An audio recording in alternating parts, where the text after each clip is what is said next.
As you know, we are on the series of the Ark of the Covenant. What happened to the Ark of the Covenant? Now, we have looked already at, of course, the Ark as God gave it to Moses there, as God gave him the instructions of how to build the Ark back in that time after the people of Israel had come out of Egyptian captivity.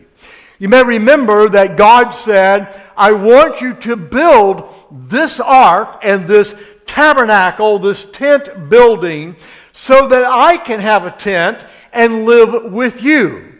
And so God said, let them make me a sanctuary or tent so that I may live among them. As we have already seen, God has always desired to live with His people. You may remember that when God created Adam and Eve, that God would come and walk with them in the garden. God has always wanted to be with His people. The problem that we encounter in the Bible is that God's people have not always wanted to be with Him. But God was there. God showed up. And He showed up in that great cloud of glory.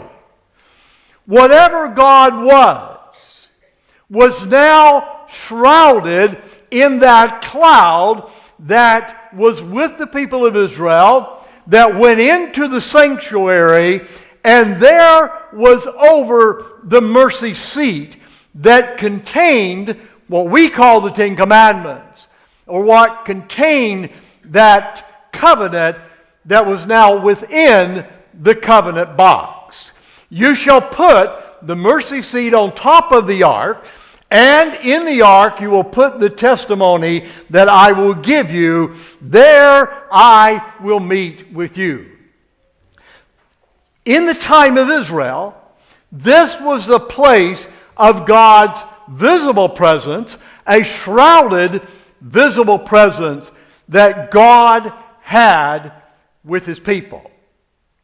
Solomon came along later and built that glorious building that we gave consideration to in the last part of this series. Solomon, with all the tremendous blessings that God had given him, now turned to be one of the most evil and wicked kings that we have recorded in the Old Testament. Later on, after a number of kings had followed, at least in the tribe of Judah, you remember God showed up to Solomon there towards the end of his life. God said, listen, I've given you every opportunity. I've come to you personally and given you warnings that you have ignored. God said, I'm ripping the kingdom of Israel away from you, but He says, I'm going to leave you with one tribe, not because of you. I'd have taken all of it away, God said, except for your father David. I will leave one tribe for those that descend from him on the throne of Judah. I will leave one tribe because of Judah. Otherwise, I would have ripped it all away from you, Solomon. Following many kings later, in the footsteps of Solomon, as we noted last time when we were in this series, there was a king by the name of Ahaz.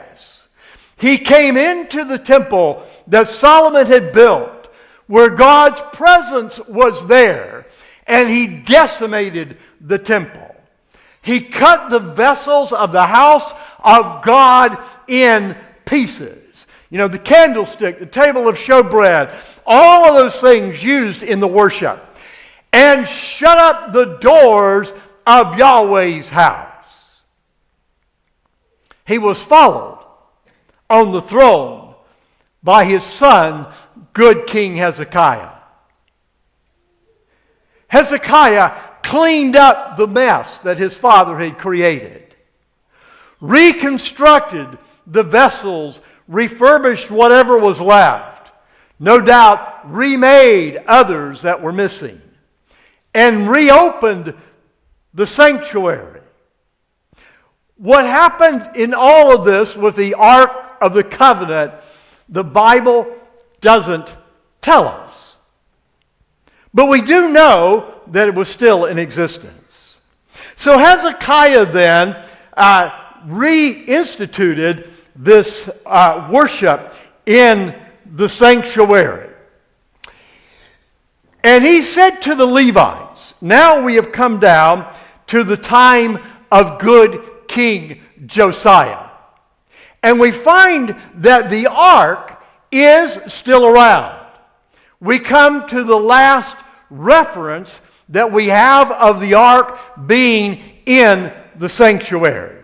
So we had good King Hezekiah that got everything reconstructed. And then we had his son Manasseh that came in and did the same thing that his grandfather had done. He decimated the temple, but he even went a step farther. Whereas Solomon had built other places of worship, and then we find Ahaz comes along and destroys the items that are there for worship in the temple. We have now King Manasseh that comes in and actually brings the other gods into the temple, the sanctuary itself, right in the face of the shrouded presence of God with his people. In the latter part of his life, he repented. Sort of just the opposite of Solomon. In the latter part of his life, after God had led him into captivity, he repented and he sort of cleaned up the temple somewhat. But it remained now for his grandson, Josiah, good King Josiah, the last one that was good, to come in to reestablish the worship of the temple and to bring back the Ark of the Covenant into the temple once again. So this is the last reference then that we have. And he said to the Levites who taught all Israel and who were holy to the Lord, put the holy ark in the house that Solomon the son of David, king of Israel, built. You need not carry it on your shoulders. Apparently, the ark had been moved from place to place. Maybe to avoid what Manasseh would have done to it by destroying it, or Ahaz would have done by chopping it up and destroying it. The Bible doesn't give us all that history, but what we do see here is that a group of good Levites were in charge of taking care of the Ark of the Covenant. And now they are told by good King Josiah, bring it back, put it back in its resting place where it belongs. Now serve the Lord your God and his people Israel. Josiah called all the people together, reestablished the temple and the worship of God, inviting the presence of God to be with his people. So at the time of Josiah, despite all the things that Israel had done, their great excessive wickedness, their denial year after year after year that Yahweh was their God, even through the decimation of the temple in those several times that it was decimated, the presence of God was still there. You may remember back a few weeks ago, I mentioned that what amazes me in the Bible is not the judgment of God. What amazes me is his everlasting, unfailing mercy. God had many opportunities to say, I've had enough. But God was always there with his people, day after day, year after year. after Josiah, there was a rather rapid succession of different kings that departed from God.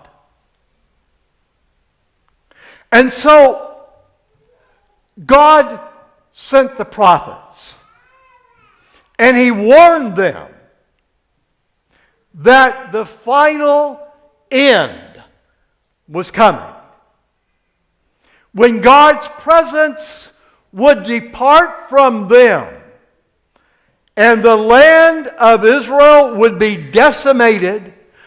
There would be no temple, there would be no Israel, and the people would be taken from the land. And the land will be vacant. Prophet after prophet warned them. To the north was the mighty kingdom of Babylon. To the south there was what was still at that time the mighty kingdom of Egypt. God sent both Egypt and Babylon to come and to start that process of bringing God's presence with his people to an end.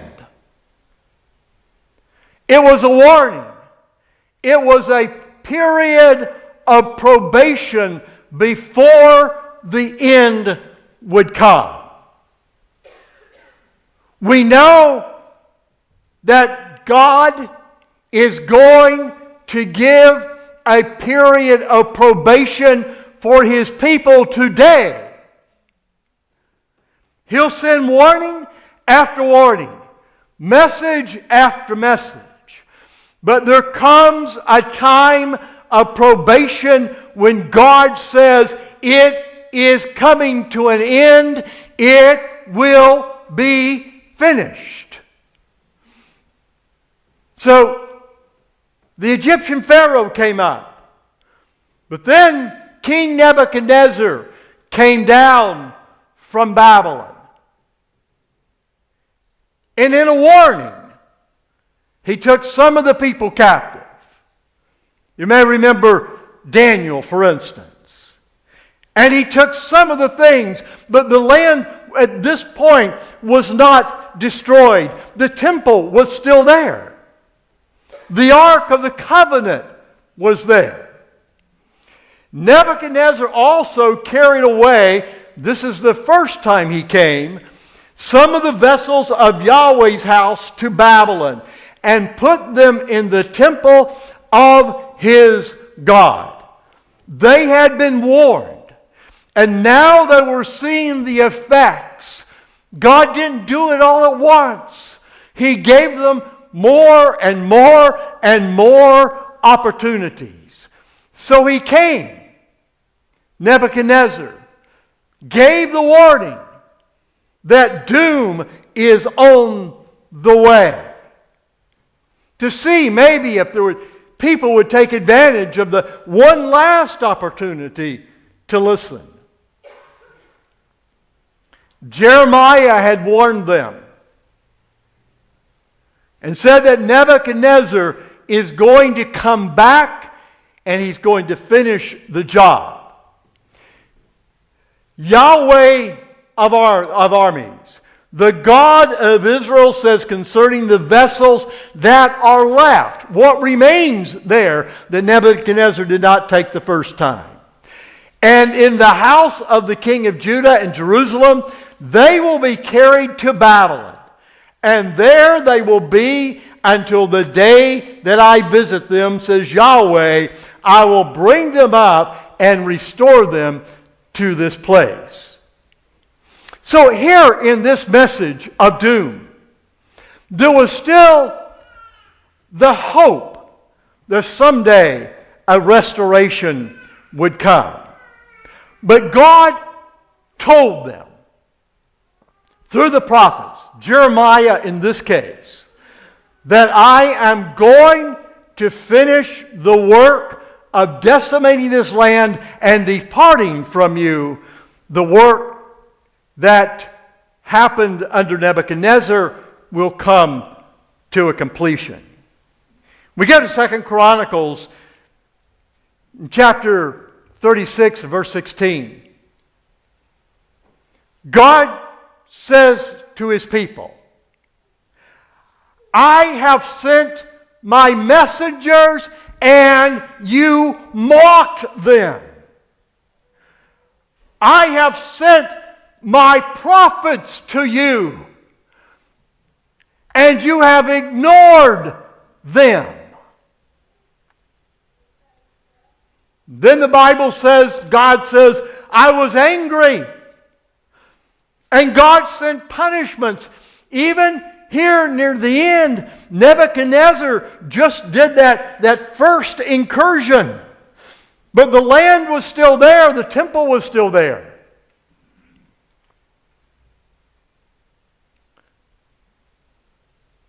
And then we find that God adds this. I've done everything, but there is no remedy.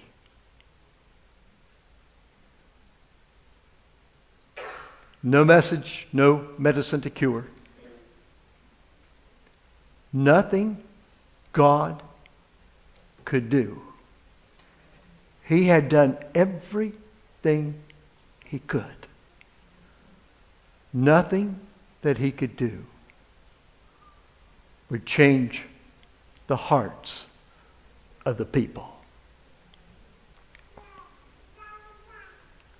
And probation closed.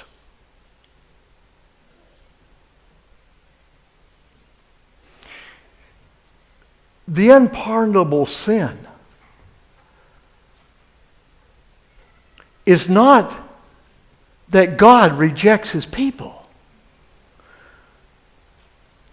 The unpardonable sin is that God's people reject him.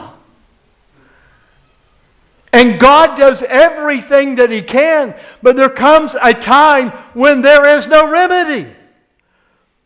There is nothing God can do. And so Nebuchadnezzar came. The temple was completely destroyed. And what Nebuchadnezzar had not taken the first time, he took the second time and took it up to Babylon. The temple was completely cleared out. The temple itself that Solomon had built for the presence of God to be among his people had been destroyed. And we find that there is a listing of the things that were taken. All the vessels of God's house, great and small, and the treasures of Yahweh's house, and the treasures of the king and the princes, and all of these Nebuchadnezzar brought to Babylon. And then it lists a lot of these things here in the book of Jeremiah that were taken away. But there is no mention of the Ark of the Covenant.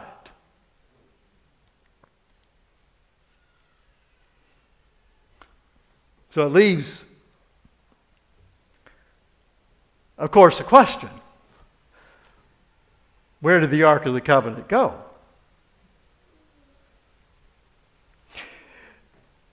Jeremiah was taken down into Egypt.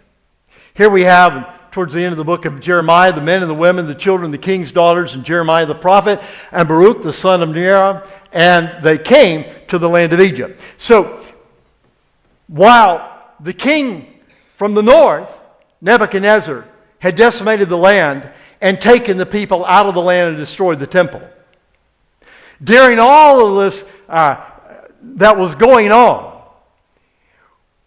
we know from the Bible that one of the kings of Judah now took the prophet Jeremiah, and they fled down to find safety in Egypt. So we have now Different groups going different directions. Those that were taken into captivity with Nebuchadnezzar and the things that were taken with them. And then the group that went south down into Egypt. And the Bible doesn't tell us what they took with them. And so there have always been these questions about, did the ark go with Nebuchadnezzar? Did it go with Jeremiah? Did it go someplace else?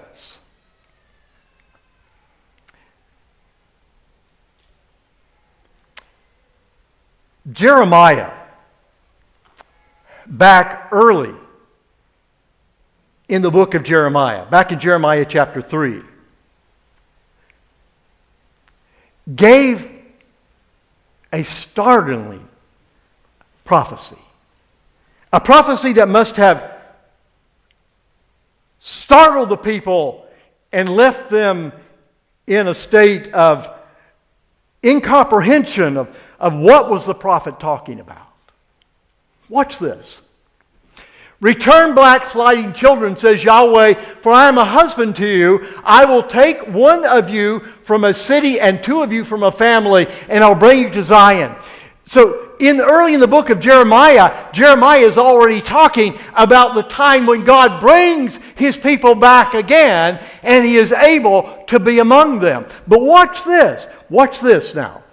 It will come to pass when you are multiplied and increased in the land in those days, says Yahweh, they will no longer say of Yahweh's ark, the Ark of the Covenant. They will no longer say the Ark of Yahweh's covenant. Notice how repetitive this is about the Ark of the Covenant. It will not come to mind. They will never even think about the Ark of the Covenant. They won't remember that it ever existed. This is a restoration, keep in mind. They won't miss it. This Ark of the Covenant, which was God's representation of his presence with the people, they won't even miss it. Nor will another one ever be made. There's not another ark that's going to be constructed. And of course, this brings to mind, if another one needs to be made, why does it need to be made? But it says there never will be one. They won't miss it. They won't remember it. It has, at that point, no meaning and no relevance. Once again, Jeremiah is talking about the time of restoration. Now we know in these Old Testament Bible prophecies that these Old Testament Bible prophecies have dual meanings. The same way that Jesus did in Matthew 24 with the people of his day and the signs of the end of the world. We have the same thing in the Old Testament. So we have now, yes, there are implications about when the people would be brought out of captivity from Babylon and the gathering would take place. But behind all of that is the greater implication of God's last great gathering of his people from all over the world into his everlasting kingdom, into the kingdom of heaven. So, this text has meaning for us. The Ark of the Covenant will have no meaning, we'll never think of it, and God is never going to have us build another one. Jeremiah was an older man at the time these events transpired, where he was taken down into Egypt. And Nebuchadnezzar came in and decimated the land. God had called two other prophets near the end of Jeremiah's life. And God now, through both of them, began to help us see beyond what is the immediate world around us. We see each other here today. We see this building, the carpet, the pews, the lights. What we cannot see is what lies in another realm that our vision will not allow us to see. You remember back in the day of Elisha. Remember, the people were surrounded, and the person that was working there with Elisha was scared. He was terrified. And so Elisha said to the Lord, will you open this guy's eyes so that he can see reality?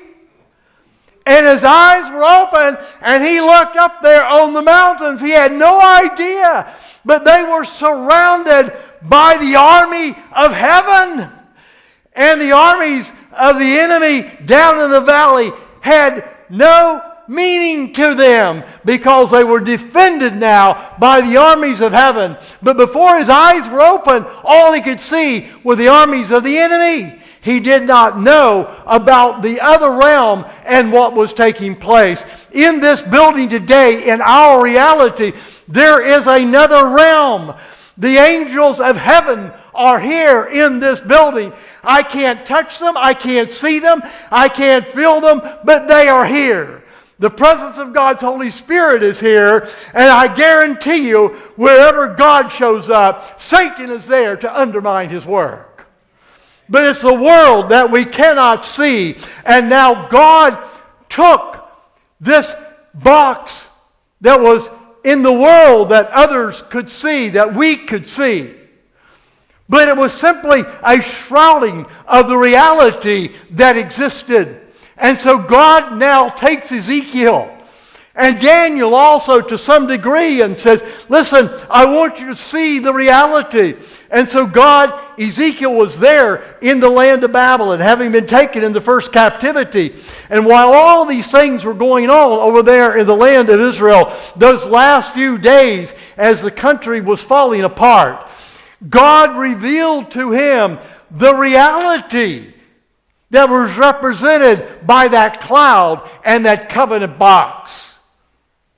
And so we have that strange and amazing story recorded in the book of Ezekiel in chapter 1 and then in chapter 8, 9, 10, and 11, where God now shows Ezekiel the cloud is removed and Ezekiel can see the reality. And he looks and he sees the most amazing sight. And there are four, what he initially describes as four living creatures. You remember the covenant box had the cherubim over them. And it was on top of the box at the time of Moses. In the time of Solomon, they were large beings that were there covering the room, these sculptured things that they had made, overlaid with gold. But now Ezekiel sees the real world. And he sees these four living creatures. And they're strange. You've read it. They had four faces. Have you ever met anybody that has four faces? We hear people that have two faces, but four, I mean, get a little excessive, wouldn't you think? The face of a man. How'd you like to look at yourself in the mirror and see four faces? The face of a man, the face of an eagle, the face of an ox, the face of a lion. They had wings. They would move with these wings. The prophet says that they made a sound and he couldn't describe it.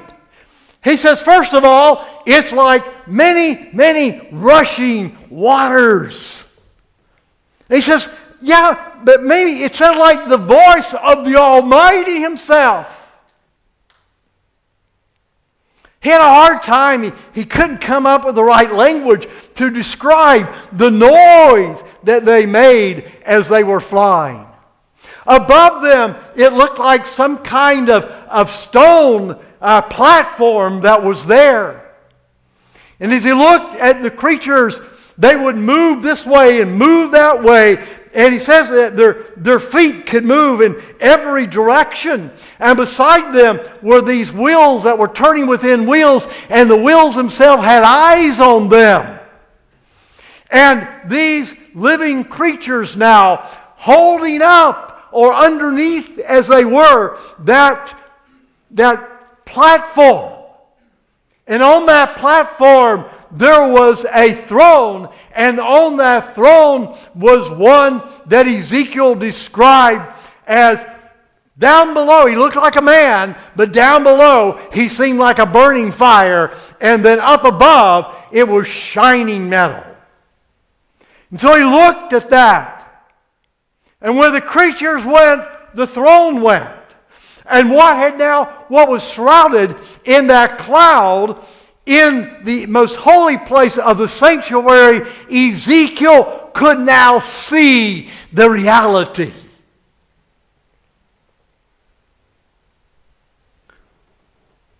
He saw God, Yahweh, on his throne.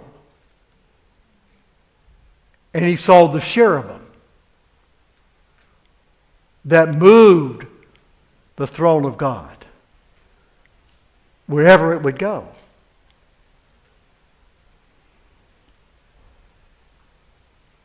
And now, the prophet Ezekiel helps us to see the reality that the people of Israel could only see in a shrouded cloud. We'll see this scene someday. When Jesus comes back again, we're going to see this scene that Ezekiel saw. Ezekiel chapter 8, verse 6. He said to me, "Son of man, do you see what they do? Even the abominations that the house of Israel commit, that I should go far off from my sanctuary." God showed Ezekiel his glory, showed him his throne. He says, "Ezekiel, you see me here now. I'm showing up not in a cloud, but you're seeing me." And he says, "Now I want you to see my people." And God takes him and he sees what they have done to the sanctuary and what they have done to that box and that place where God said, "I want to be among my people." How they brought the idols in, how they had desecrated it. And so God says to Ezekiel, he says, "Do you see the abominations?"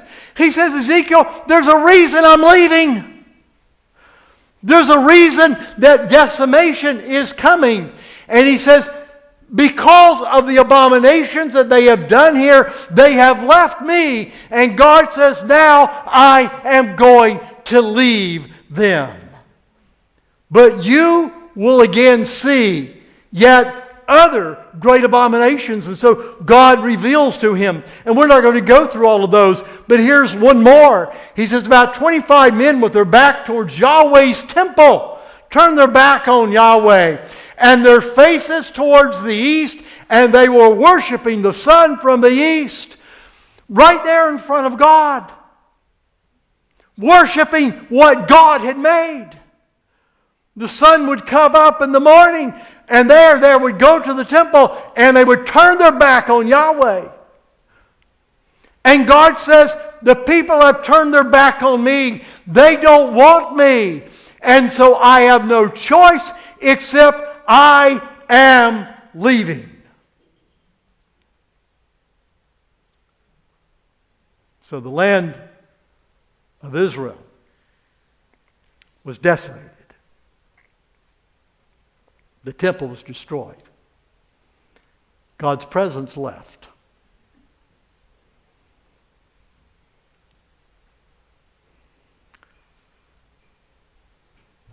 But where did the Ark of the Covenant go? You have to stay with the series, all right? We're getting there. Ezekiel says, this is down in chapter 10, first of all, he identified those beings just as living creatures. But he says the sound of the wings of the cherubim was heard. So he says that these living creatures are the cherubim. That's what they actually looked like. The temple, they were just, gold overlaid gold figurines. But here's what they looked like. Here's what it says about God and His glory. Then I saw and behold a likeness of the appearance of fire, from the appearance of the waist downward in fire, from his waist upward in the appearance of the brightness as it were of glowing metal. So Ezekiel got to see the reality. So the Bible now takes us beyond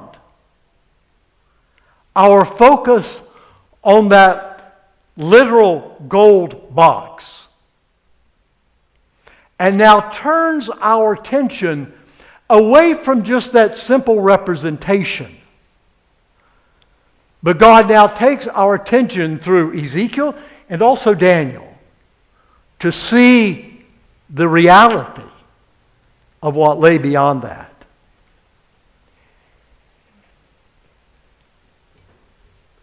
In the next part of the series, we're going to come back to the idea of the covenant. Because in order to understand what happened to the Ark of the Covenant, we have to first of all make sure that we understand the covenant. And then we'll better understand the fate of the Ark of the Covenant. So I hope that you plan on being here next week as we continue to look at what happened to the Ark of the Covenant. There is a lesson, I think, that we all understand. God wants to be with us. The powerful, almighty, glorious God that created the vast expanse of the universe wants to be with us. The question remains for us: do we want to be with Him? By God's grace, all of us will want to be in the presence of Jesus. Would you stand with me?